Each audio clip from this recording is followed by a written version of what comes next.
Black History Month is an annual celebration of achievements by African Americans and a way of recognizing their central role in U.S. history.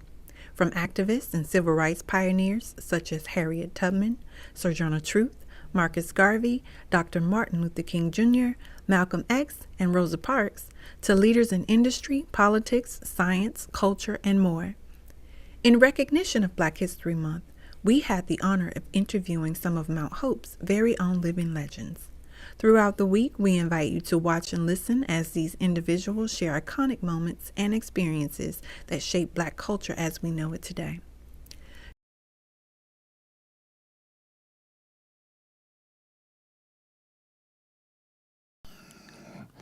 My name is Sansberry Harvey.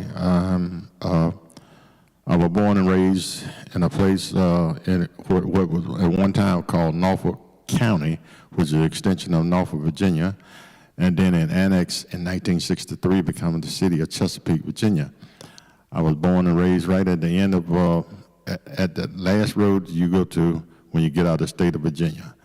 I was about 30 miles away from Elizabeth City, which I attended Elizabeth City State University. I graduated in 1971. And then I left Elizabeth City and I worked 6 years in Louisa County, Virginia, and then I retired from Caroline County in 2006. I'm still coaching track and field at Caroline County High School.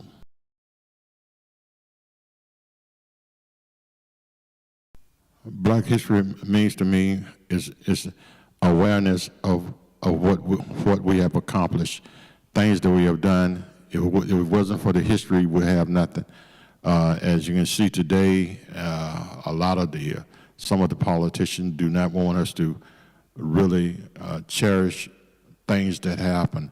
If you don't know your history, if you do not know where your history comes from, you don't have any past. So Black history means a lot to me, and it should not only be in the month of February, it should be year round. When I was going to school, it was segregated back in those days.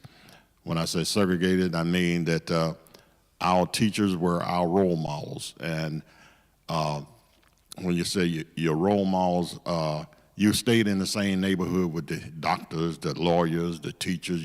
Everybody was in the same neighborhood, but things have gotten, and that's where we learned. We also had, back in the days, we had what's called a nuclear family. A nuclear family is a family who everybody raised the same children, to raise the same. We had, for example, we had a family who stayed about 2 or 3 miles, but they would come down and spend the night and stuff like that.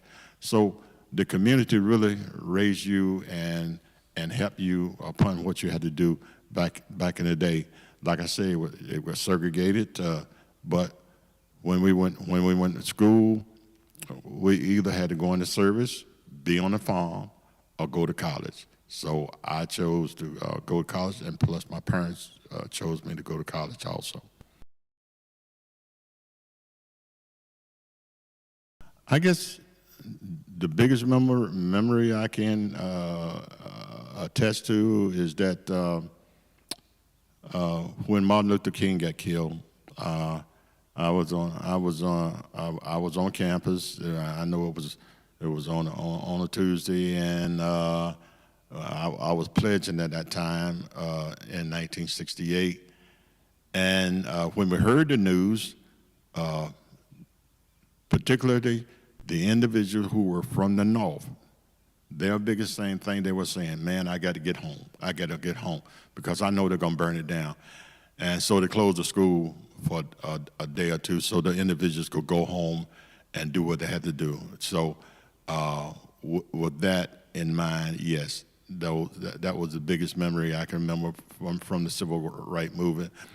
And my wife, she's from Buckingham County, and she has told us about when down in Prince Edward County, as you know, they closed the school system for 2 years because they didn't want the black kids to go the African American students to mingle with the white kids down there. So basically, the African American students lost 2 years of education because of that situation. And she was saying how they would go to a church and they had to learn how to be limp.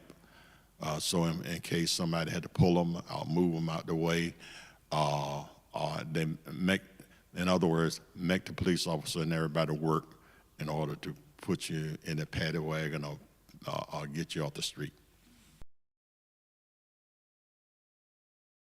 What influenced me as an African American coach? I had a coach by the name of George Quarles in Chesapeake. When I started, I had to walk 7 miles just to catch the activity bus back that time. I had an aunt who stayed in Cavalier Manor, and Coach Quarles would give me a ride to my aunt's house, so I wouldn't have to walk all that time. And so I made an arrangement where I could go with him, and I got a scholarship to play football down at Elizabeth City State University.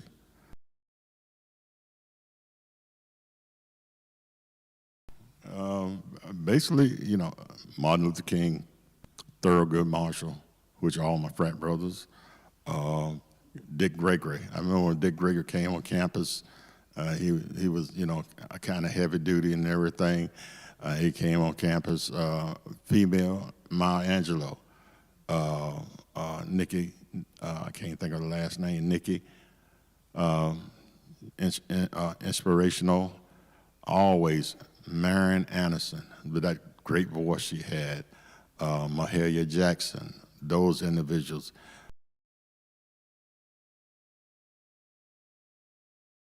I have a dream speech is important. When they talk about when they talk about my children and your children be judged by the content of their character, not the color of their skin. All that, but there are a lot of speeches that he made, like the ballot box, which is great if you had never heard it. The letter from Birmingham, which is great. This prepping you for what's going on or what's about to go. When we're talking about boycotting, this is what it's all about. And we have to be more responsive. As sometimes Pastor Bill, saying you got to get out that comfort zone.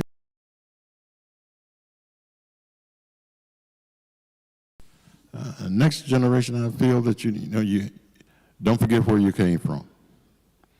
Keep pushing. Don't just settle for anything. Just don't be following behind a group. You got to step out on your own, and whatever you do, make sure you be dedicated upon what you have to do. Your voice is very important, and make sure your voice is heard. Sometimes you may not get there by yourself, but if you keep pushing on, it will. As I hear Pastor Bell say it a lot, but Martin Luther King would say, if you can't run, walk. If you can't walk, crawl. If you can't crawl, underneath all circumstances, keep moving. No, it's great that you all are planning to do some things for Black history, and hopefully we, as I would say, old folks would help you get a better understanding, a better foundation. Hopefully, you got to stand up on our backs, and we not as strong as we used to be, but we can give you a little guidance. Wisdom is the greatest gift of all.